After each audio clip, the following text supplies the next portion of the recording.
para pegarem uma pessoa, Jair Bolsonaro, o líder desse movimento popular de direita no Brasil. Eles destruíram e implodiram todo o arcabouço do Poder Judiciário no Brasil. O impeachment vai se tornar algo concreto. Ou seja, eles estão com medo. Fala pessoal, sejam bem-vindos.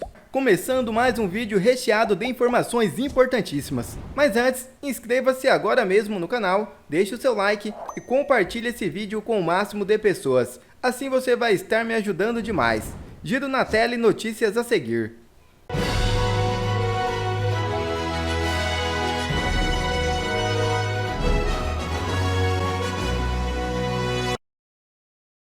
Inesperadamente, presidente da OAB se levanta contra julgamento de Bolsonaro no STF. É isso mesmo. A presidente da OAB-RJ, Ana Tereza Basílio, apontou uma suposta inconsistência na condução do julgamento do ex-presidente Jair Bolsonaro pelo Supremo Tribunal Federal. Segundo Basílio, há uma incongruência na decisão de levar o caso à primeira turma da corte, enquanto outras ações relacionadas ao mesmo tema são analisadas pelo plenário. A manifestação ocorreu por meio de uma publicação no Facebook, onde a advogada defendeu que o devido processo legal deve ser seguido independentemente da corrente ideológica dos seus réus. Basílio sugeriu que os ministros do STF deveriam rever a decisão para garantir maior coerência no andamento do processo. A declaração surgiu após Bolsonaro solicitar que o julgamento ocorresse no plenário e retratar dificuldades no acesso aos autos do processo. O senador Flávio Bolsonaro endossou a posição da presidente da OAB-RJ, compartilhando sua manifestação na rede social X e elogiando a postura da advogada. Abre aspas. Fico feliz por ter se posicionado publicamente sobre as atrocidades jurídicas em execução contra Bolsonaro. Espero que outros presidentes de OAB dos estados sigam o seu exemplo, antes que seja tarde demais para resgatar a nossa democracia. Fecha aspas, afirmou o senador. Ao falar com a imprensa no aeroporto de Brasília, o ex-presidente argumentou que não teria força suficiente para executar um golpe e lembrou que em dezembro de 2022, ainda durante seu governo, nomeou 2 comandantes das Forças Armadas para a gestão do então recém-eleito presidente Lula da Silva. Bolsonaro também negou qualquer relação entre os atos de 8 de janeiro e uma tentativa de golpe. Abre aspas. Estou sendo acusado de destruição de patrimônio, só se for por telepatia. Esse pessoal que estava aqui caiu em uma armadilha. E mesmo que não fosse, isso não é golpe. Não existe golpe de Estado em cima de prédio ou de pessoas. Fecha aspas. Afirmou o ex-presidente. Vamos lá, nenhuma pessoa séria leva a sério esse julgamento, né? A gente vai discutir aqui, pode chamar o professor André Marsiglia, outro jurista renomado, para mostrar por A mais B tudo que é errado. O próprio advogado, né? Dr. Bueno, postou nas redes sociais, advogado do Bolsonaro, várias inadequações, digamos assim, né? O caráter semissecreto, que a defesa não teve acesso à íntegra das investigações, né? Coisas bizarras, mas seria perda de tempo. Ninguém minimamente sério leva a sério esse troço, ninguém acha que nós estamos no campo do direito. Isso é um julgamento sumário, político, para pegarem uma pessoa, Jair Bolsonaro, o líder desse movimento popular de direita no Brasil. Eles destruíram, implodiram todo o arcabouço do Poder Judiciário no Brasil. Não tem mais um corrupto preso hoje, o Sérgio Cabral virou influenciador, enquanto eu estou censurado, o Felipe Martins com tornozeleira eletrônica sem poder dar entrevista e o Daniel Silveira preso político. Então esse é o Brasil que eles criaram para poder pegar um homem, né? Eles implodiram todo o sistema judiciário no Brasil. Então, todo mundo sabe que é um julgamento sumário. Os juízes do julgamento são o comunista Flávio Dino, que chama o Bolsonaro de demônio, o advogado do PT, do Lula, o senhor Zanin, isso é a primeira turma, né? O Barroso, que diz que eles não são suspeitos, porque é o presidente do STF, é aquele que diz num convescote de comunistas da UNE, nós derrotamos o bolsonarismo. Perdeu o mané na mola. Então, não dá para levar a sério esse troço, né? Eles estão querendo perseguir Jair Bolsonaro, prendê-lo, excluí-lo da vida política brasileira, custe o que custar. E está custando muito caro. Eles não conseguem mais recuar, tamanha a quantidade de crimes que eles cometeram, e eles estão tendo que dobrar a aposta toda semana agora, sob o escrutínio estupefato, eu acrescentaria, né? Estarrecido, do governo americano, das autoridades mundo afora. Porque não é nem só isso, né? Já tem consultoria ligada a Economist, dizendo que o Brasil não tem mais democracia. Cada vez mais gente vai se dando conta de que, para perseguir Jair Bolsonaro, eles transformaram o Brasil numa espécie de Cuba misturado com Nicarágua, Venezuela e umas pitadas de Romênia agora, né? Então, ninguém leva a sério isso como um julgamento político. Não é o foro adequado, não foi dado direito de defesa, não tem golpe de Estado nenhum. O Bolsonaro acertou no tom quando ele ironizou, né? Pô, fui dar o golpe com o Pateta e o Mickey Mouse. É isso, né? Quer dizer, o cara que quer dar um golpe armado no Brasil entrega o comando das Forças Armadas para o presidente eleito pelo sistema eleitoral, que fique claro, né? Porque é legítimo desconfiar do processo todo e eles não vão conseguir transformar isso em crime. Eles tentaram transformar em tabu, mas nós não ligamos para isso, então nós continuamos aqui, né, denunciando aquilo que eles fazem. E prestando solidariedade ao Frei Gilson, diga-se de passagem, né? Mais um que entrou na mira desses satânicos comunistas. No fundo, por colocar 1 milhão às 4 da manhã orando, né? Então esse é o problema, é uma guerra acima da guerra política cultural e acima da cultural espiritual. E a turma, né, do mal, porque tem que ter clareza moral aqui para identificá-los assim, são pessoas que flertam ou defendem abertamente tudo aquilo que não presta, eles querem perseguir o Bolsonaro, porque o Bolsonaro representa o Brasil do bem, o Brasil de patriotas, de pessoas que defendem a família, que combatem a corrupção. Foi um governo de 4 anos sem escândalo de corrupção.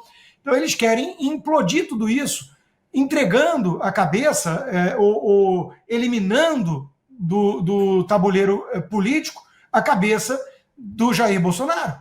E por isso eles mantêm presos políticos, por isso temos uma cabeleireira longe dos 2 filhos pequenos por ter pichado uma estátua com batom, porque eles precisam manter uma narrativa de que tudo isso culminaria no golpe arquitetado por Bolsonaro, então agora é a vez do Bolsonaro. Todo mundo sabe isso.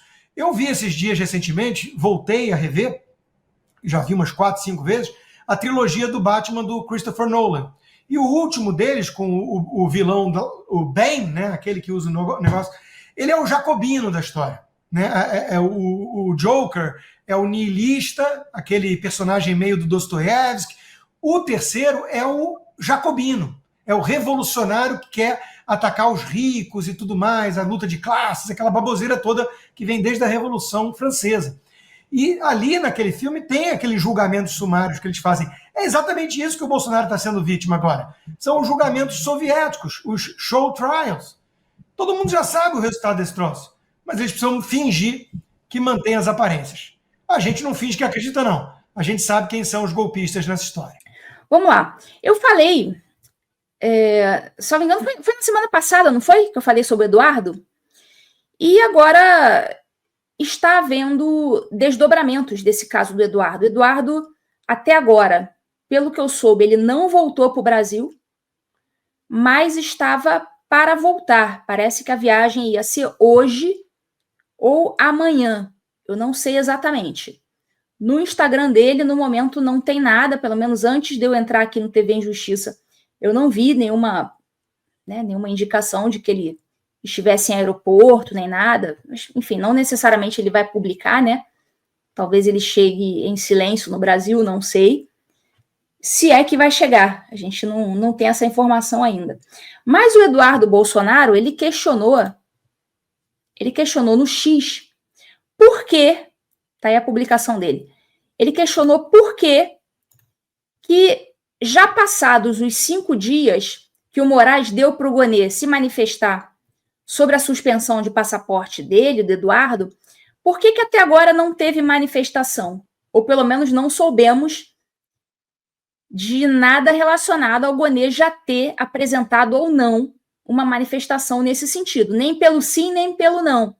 Então, se os 5 dias já passaram, será que a intenção do Gonê é, assim, descumprir prazo do Moraes? Estranho, né? Aí o Eduardo colocou no X. É impressão minha ou já se passaram os 5 dias que o Moraes deu de prazo para o PGR responder se o regime vai ou não apreender meu passaporte? Estranho. O que eles estão esperando? Pois eu não posso acreditar que o PGR está desrespeitando um prazo do Todo-Poderoso. Concordam? Aí embaixo ele colocou a matéria dizendo que o Moraes encaminhou ao PGR pedido de análise da retenção do passaporte de Eduardo Bolsonaro e deu prazo de 5 dias. Claro, pessoal. Aí você me pergunta a minha opinião. Eu vou dar a minha opinião. Agora é uma opinião minha. Para mim, eles não vão dar uma decisão agora, a não ser que a decisão fosse de negativa, de se negar a reter o passaporte. Ah, não, tá tudo bem, ele não fez nada, vamos deixá-lo com o passaporte. Porém, se a decisão já está tomada e for uma decisão de retenção do passaporte do Eduardo, por que eles dariam essa decisão agora, enquanto ele está no exterior? Porque, veja bem, Eduardo está aqui nos Estados Unidos. Aí aparece uma decisão, enquanto ele está aqui nos Estados Unidos, vem uma decisão dizendo assim: confisque-se o passaporte de Eduardo Bolsonaro. Se vier uma decisão com esse teor e o Eduardo estiver nos Estados Unidos, ele vai se sentir muito mais tentado a permanecer em solo americano. Ele vai pensar, opa, peraí, eles já vão confiscar meu passaporte, então eu vou ficar por aqui mesmo. Ele se sentiria mais impelido a permanecer em solo americano. Né? Você daria o ensejo para que a pessoa ficasse em solo americano, fazendo maior estrago por aqui. Porque, de fato, o Eduardo faz o maior estrago no sistema aqui, porque ele se dá com os deputados, se dá com os senadores, se dá com o filho do Trump, é querido pelo próprio Trump. Então, para eles é ruim o Eduardo fazendo esse trabalho internacional aqui. Então, se a intenção for reter o passaporte, de fato, se eu fosse, né, o Gonê ou o Alexandre de Moraes querendo ferrar o Eduardo, o que eu faria nesse caso? Pensando com a cabeça deles. Ah, eu vou esperar o cara voltar. Vou esperar o cara voltar. Quando ele pisar no aeroporto, aí os agentes lá da PF já vão estar com uma ordem lá secreta e já vão apreender. E o cara não fica mais fazendo viagenzinha para os Estados Unidos, incomodando a gente. E você vê que não adianta muita coisa. Porque assim que o Eduardo, se ele voltar, assim que ele voltar, perdendo o passaporte, isso vai ser um escândalo aqui. E os deputados e senadores amigos dele provavelmente vão tomar uma providência e vão ficar com mais raiva ainda da ditadura brasileira. Porque isso é inaceitável. Você confiscar o passaporte de um deputado que está fazendo o seu trabalho e sem que ele tenha praticado crime nenhum. Não sabemos se o Eduardo vai voltar. Mas parece que ele falou num vídeo, não sei se foi num vídeo ou se foi no tweet, que ele já vinha há muito tempo se preparando para esse momento. Então, assim, me parece que esse tipo de fala é no sentido de que ele vai voltar sim. Vai voltar e se submeter ao sacrifício. Como vocês viram, né, os ministros estão muito preocupados, inclusive, não só com o trabalho do Eduardo aqui fora, mas também com o trabalho dele como presidente da Comissão de Segurança, de Relações Exteriores, não sei se o nome é esse, mas é esse o sentido lá da comissão. E também tem uma outra coisa, o Eduardo, ele é um fortíssimo candidato ao Senado em 2026. Então, talvez essa suspensão de passaporte seja uma primeira medida. Talvez a medida visada seja torná-lo inelegível por qualquer motivo. Ah, mas Ludmilla, ele não tem motivo. Eu sei que ele não tem motivo nenhum para ser inelegível. Mas os ministros do STF sabem que o Eduardo, se candidatar ao Senado, ele vai ser eleito. Simples assim. Vai ser eleito. Se não o mais votado do Brasil. E tudo o que os ministros do STF não querem nesse momento é eleição da galera da direita para o Senado. E daí, por isso, surgiu isso aqui, essa notícia aí do Lauro Jardim. Como o ministro do STF vem, abre aspas, marcando território para impedir que Bolsonaro domine o Senado. E o mais engraçado, o Lauro Jardim, é que você não questiona em nenhum momento a completa impropriedade em um ministro do STF dar telefonemas para governadores, para políticos, sugerindo que eles se candidatem. Porque eles estão com medinho do que pode acontecer em 2027, ano em que aqueles que forem eleitos em 2026 tomarão posse. Então vai ter eleição em 2026 e esses que forem eleitos em 2026 tomarão posse em 2027. E aí, a perspectiva é que tenhamos 2/3 do Senado contrários, 2/3 contrários à atual composição do STF. E com isso, o impeachment vai se tornar algo concreto. Ou seja, eles estão com medo. Deve ser muito difícil viver nessa situação, né? Com medinho ali, tá tendo que dar seus pulos, passar a mão no telefone e ligar para governador sugerindo que se candidate ao Senado porque tá com medinho de sofrer impeachment. Que situação precária deles, né? Você precisar fazer isso. Imagina viver assim, né? Que fase. Então, para o impeachment, é necessário que haja 2/3 do Senado e tudo indica que a direita, agora vou botar na condicional, se as maquininhas mágicas funcionarem normalmente, se tudo rolar normalmente, tudo indica que a direita vai ter, inclusive em alguns estados, vai fazer os 2 senadores. Então, com isso, essa matéria indica que há ministro ou ministros, não sabemos, e ele também não indicou quem era, fazendo contatos políticos, tentando influenciar na composição do legislativo para evitar o seu próprio impeachment. Isso, senhores, obviamente, se trata de crime de responsabilidade. Lei 1079 de 1950. Aqui. Dos ministros do STF, artigo 39, são crimes de responsabilidade dos ministros do STF. Número 3, exercer atividade político-partidária.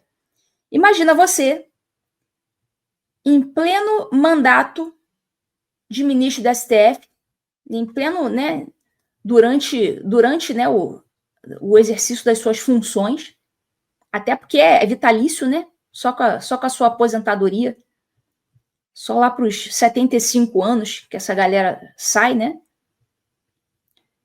Imagina você durante o exercício, né, do seu cargo de ministro do STF, você passar a mão no telefone e ligar para governadores falando, olha, fulano, poxa, concorre aí, meu amigo. Concorre aí porque eu tô com medo de sofrer impeachment. crimes de responsabilidade. É óbvio que eles não podem fazer isso. E, aliás, é claro que eles só devem ter passado a mão no telefone para ligar para aqueles em que eles confiam, né? Mas se algum desses governadores contatados botar a boca no trombone e dizer, olha, recebi ligação do ministro tal, tá aí mais um motivo para impeachment. É que eu duvido que algum governador vá botar a boca no trombone. Eu duvido. Mas isso, né, caso acontecesse, hipoteticamente falando, caso acontecesse, seria mais um motivo. Mas eu duvido que esse tipo de testemunha apareça. Aí vem o Alcolumbre. E olha, Alcolumbre descarta impeachment de ministro e diz que Senado não é órgão de correição do STF. Alcolumbre, deixa eu te explicar uma coisa. Sim, o Senado é o órgão de correição do STF. Foi mal te corrigir, Alcolumbre. Como que o presidente do Senado não sabe uma das suas principais atribuições? O STF é o órgão de correição do STF. Quem julga ministros do STF por crimes de responsabilidade é o Senado. Nenhum órgão a mais. Então, é sim Alcolumbre. É órgão de correição do Senado. E você que não sabe das suas atribuições, ou o que eu acho, finge não saber. Você sabe que é. Eu duvido que você não saiba. Claro que é. E o inteligentão ainda manda essa. Ó, durante a entrevista à Rede TV, Alcolumbre também criticou a lei do impeachment, sancionada em 1950. O presidente afirmou que a legislação é da época da ditadura militar. 1950? Ditadura militar? E disse que a norma precisa ser atualizada. Olha o padrão, a categoria do nosso presidente do Senado, dizendo que uma lei de 1950 é uma lei da ditadura militar. 1950, gente. O presidente era o Dutra, eleito, presidente eleito. Não dá nem para dizer que era a ditadura do Getúlio Vargas, porque o Vargas não estava no poder em 1950. Presidente Eurico Gaspar Dutra, eleito. Não havia ditadura nessa época. Então tá lá, esse é o nível, pessoal, esse é o nível do presidente do Senado. Esse é o nível. A gente não vê, né, como eu falei, a gente não vê nenhuma indagação por parte do Lauro Jardim a respeito de se esse comportamento seria um comportamento aceitável para um ministro do STF. Ficar ligando para governador, pedindo para se candidatar com medinho de sofrer impeachment. É vergonhoso, né? Quer ver mais conteúdos como esse? Então inscreva-se agora mesmo no canal e ative o sininho das notificações. Assim você não perde mais nenhum conteúdo que é postado aqui no canal. E também já deixe o seu like para o YouTube ajudar a divulgar o nosso trabalho. Fico por aqui e que Deus abençoe a todos. Brasil acima de tudo e Deus acima de todos.